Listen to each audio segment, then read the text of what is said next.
ഇന്നത്തെ വീഡിയോയിൽ നമ്മുടെ സൊസൈറ്റിയിലുള്ള ദുഷ്പ്രവണതകൾ, സാമൂഹ്യദ്രോഹങ്ങൾ,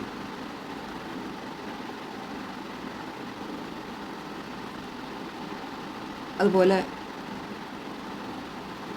ചിദ്രശക്തികൾ, വർദ്ധിച്ചു വരുന്ന അക്രമങ്ങൾ, അതിക്രമങ്ങൾ, മാനേജ് ചെയ്യാവുന്നതിലധികം നമ്മുടെ യുവജനങ്ങൾ, ചെറുപ്പക്കാർ സാമൂഹ്യവിരുദ്ധ പ്രവണതകളിലേക്ക് നീങ്ങുന്നു.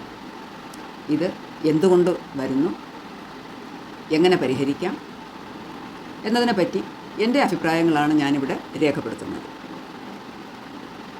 ഒന്നാമതായിട്ട്, നമ്മുടെ സൊസൈറ്റിയിൽ ചെറുപ്പക്കാരുടെ എണ്ണം, അതായത് ചെറുപ്പക്കാരെ നമുക്ക് 2-3 തരമായിട്ട് തരംതിരിക്കാം. ഒന്ന്, ഏതെങ്കിലും ഒരു സ്ഥാപനത്തിൽ തുടർ വിദ്യാഭ്യാസവും അതിനെ തുടർന്ന് ജോലിയും കിട്ടി ആ സ്ഥാപനത്തിൻ്റെ ഡിസിപ്ലിൻ അനുസരിച്ച് ജീവിച്ചു പോകുന്ന ഒരു വിഭാഗം. രണ്ടാമത്തെ വിഭാഗം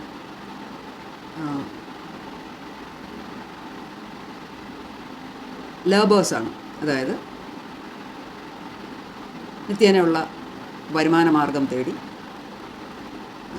അതായത് പ്ലംബിംഗ്, വയറിംഗ്, ഇലക്ട്രിഫിക്കേഷൻ, അങ്ങനെ ആ വിഭാഗത്തിലെ സ്കിൽഡ് ലേബേഴ്സായിട്ട് പോകുന്നവർ. അവർ ഏതെങ്കിലും ITIയോ സർട്ടിഫിക്കറ്റ് കോഴ്സുകളോ അല്ലെങ്കിൽ ഒരു ട്രെയിൻഡ് ഒരു ആളുടെ കീഴിൽ കുറേ നാൾ പഠിച്ച അനുഭവത്തിലോ ഒക്കെ അങ്ങനെ സ്കിൽഡ് ലേബേഴ്സായിട്ട് പോകുന്ന രണ്ടാമത്തെ വിഭാഗം. മൂന്നാമത്തെ വിഭാഗം എന്ന് പറയുന്നത് നല്ലൊരു സ്കൂൾ വിദ്യാഭ്യാസമോ തുടർന്നുള്ള വിദ്യാഭ്യാസമോ, മിനിമം സ്കൂൾ വിദ്യാഭ്യാസം പോലും ഇല്ലാതെ ഡ്രോപ്പ് ഔട്ടായവർ, മറ്റ് സ്കിൽഡ് ലേബേഴ്സ് വർക്കുകൾ, ജോബുകളൊന്നും പഠിച്ചിട്ടില്ലാത്തവർ, ഒന്നും ചെയ്യാത്തവർ. അതായത് അവരുടെ ഡെയിലി വരുമാനത്തിന് ഒരു നിശ്ചിത ജോലി, സ്ഥിര വരുമാനം ഇല്ലാത്ത മൂന്നാമത്തെ വിഭാഗക്കാർ. അപ്പോൾ ഒന്നാമത്തെ വിഭാഗക്കാരെ സംബന്ധിച്ചിടത്തോളം അവർ പഠിത്തത്തിൽ മുൻപന്തിയിൽ നിന്നും അവരുടെ വീട്ടുകാർക്ക് ശ്രദ്ധിക്കാൻ പറ്റി, അവർക്ക് വേണ്ട കെയർ സ്കൂളിൽ നിന്നും വീട്ടിൽ നിന്നും ഒക്കെ കിട്ടി, അവർ പഠിച്ചു. ആ പഠിത്തത്തിൽ നിന്നുകൊണ്ട് തന്നെ അവർ ഹയർ ലെവലിലേക്ക് പോവുകയും സ്ഥിര വരുമാനത്തിന് ജോലി നാട്ടിലോ വിദേശത്തോ ഇവിടെ പ്രൈവറ്റായിട്ടോ എയ്ഡഡായിട്ടോ അൺഎയ്ഡഡായിട്ടോ ഒക്കെ അവർക്ക് ജോലിയുമായിട്ടുണ്ട്. രണ്ടാമത്തെ വിഭാഗക്കാർ സ്കൂളിൽ നിന്ന് നേരത്തെ ഡ്രോപ്പ് ഔട്ട് ആവുകയോ 10ാം ക്ലാസ് വരെ എത്തുന്നതിന് മുമ്പ് പോവുകയോ അല്ലെങ്കിൽ 12ാം ക്ലാസ് വരെ പഠിച്ചിട്ട് പുറത്തിറങ്ങുകയോ ചെയ്ത് തുടർ പഠനം സാധ്യമല്ലാതെ അല്ലെങ്കിൽ ഇഷ്ടമില്ലാതെ താല്പര്യമില്ലാതെ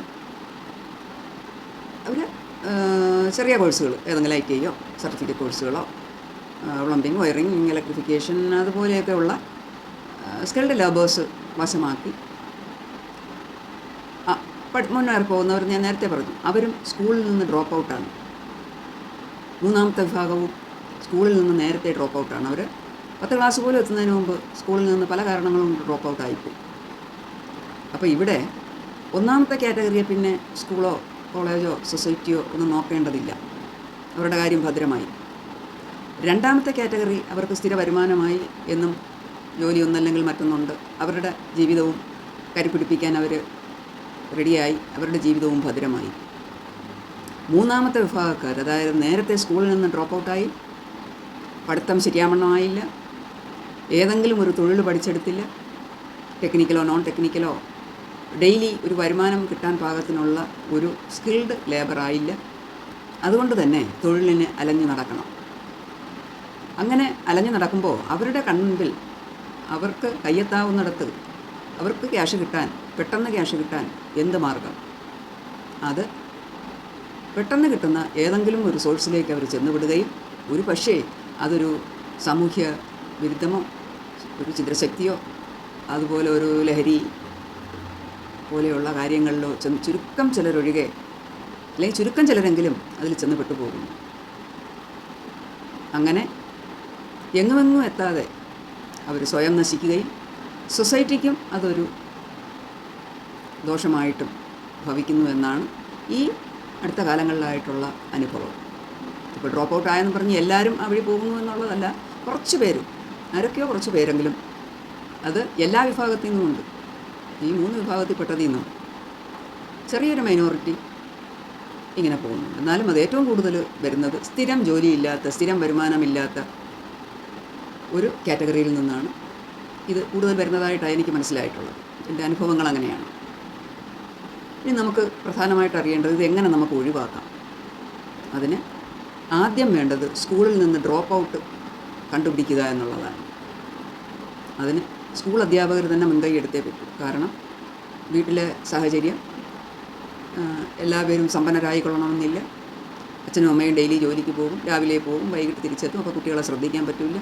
വേണ്ട വിധം ശ്രദ്ധിച്ചില്ലെങ്കിൽ കുട്ടികൾ സ്കൂളിലെത്തില്ല, വേണ്ട വണ്ണം പഠിക്കില്ല. അപ്പോൾ അവർ അടുത്ത ക്ലാസ്സിലേക്ക് അവർക്ക് അഡ്മിഷൻ കിട്ടാതാകും, തോറ്റിരിക്കും.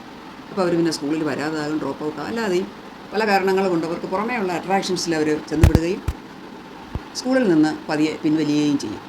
അപ്പോൾ ഇവിടെ സ്കൂൾ അധികൃതർ ഒന്ന് ശ്രദ്ധിക്കാനുണ്ട്. അതായത് ഡ്രോപ്പ് ഔട്ടായ കുട്ടിയുടെ പരിതസ്ഥിതി, സാഹചര്യം, പേരൻസിൻ്റെ സ്റ്റാറ്റസ് എല്ലാം നോക്കിയിട്ട് ആ കുട്ടിയെ നമുക്ക് എങ്ങനെ രക്ഷപ്പെടുത്തിയെടുക്കാം. അവന് തുടർന്ന് പഠിക്കാൻ അവനക്ക് പറ്റിയില്ലെങ്കിൽ അവനും വേണം ഒരു നിത്യവും ഒരു ജോലിയും ഒരു വരുമാനവും. അതിന് പാകത്തിനുള്ള ഏതെങ്കിലും വൊക്കേഷണൽ ട്രെയിനിങ്ങിലോ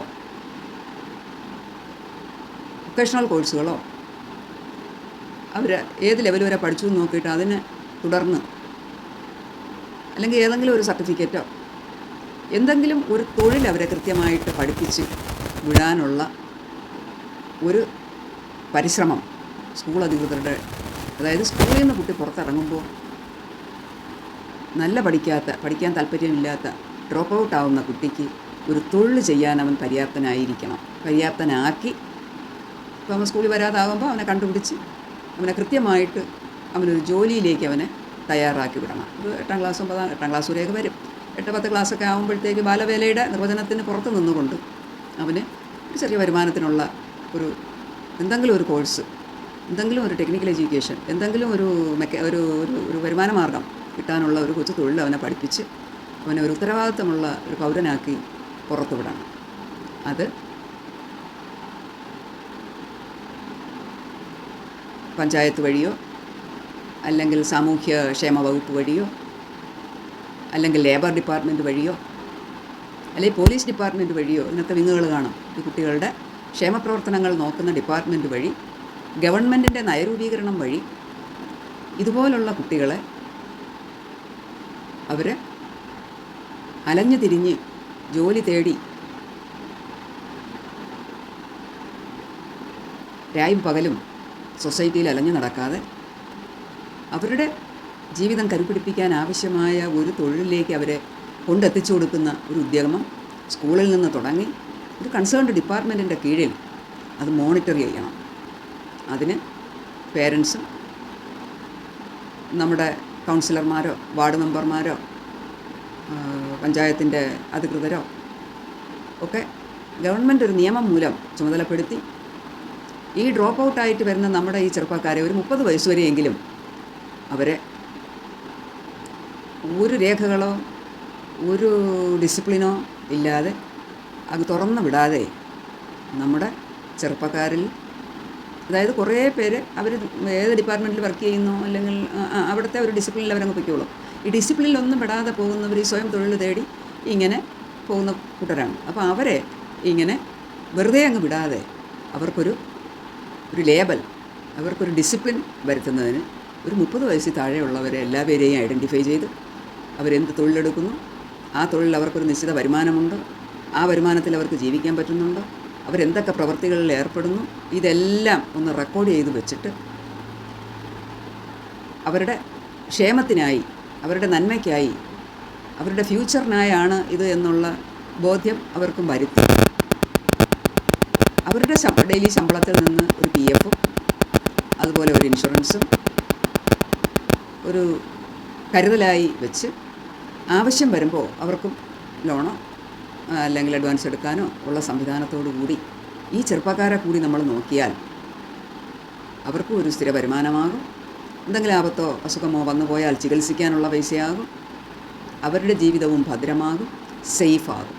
അപ്പോൾ അതിന് നമ്മൾ സ്കൂളിൽ നിന്ന് കുട്ടികൾ പുറത്ത് പോകുമ്പോൾ തന്നെ അവരെ കണ്ടുപിടിച്ച് അവരുടെ പ്രായത്തിനനുസരിച്ച് അവരെ ട്രെയിൻ ചെയ്യിച്ച് കൊച്ചു കൊച്ചു ജോലികളിൽ, കൊച്ചു കൊച്ചു വരുമാന മാർഗങ്ങളിൽ കൂടെ, കൊച്ചു കൊച്ചു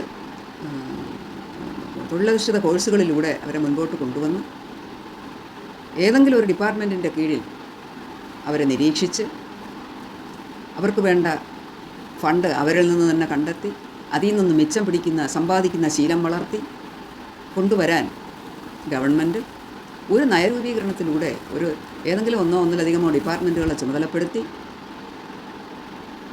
ഈ ചെറുപ്പക്കാരെ അലഞ്ഞു തിരിഞ്ഞ് സ്വയം തൊഴിൽ തേടി നടക്കാതെ അവരെ ഒരു ചിട്ടവട്ടത്തിനകത്ത് അവരെയും നിലനിർത്തിയാൽ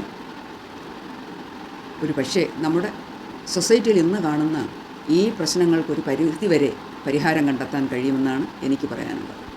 നിങ്ങളുടെ അഭിപ്രായങ്ങളും നിർദ്ദേശങ്ങളും കമൻ്റായി ചേർക്കുമെന്ന് പ്രതീക്ഷിക്കുന്നു.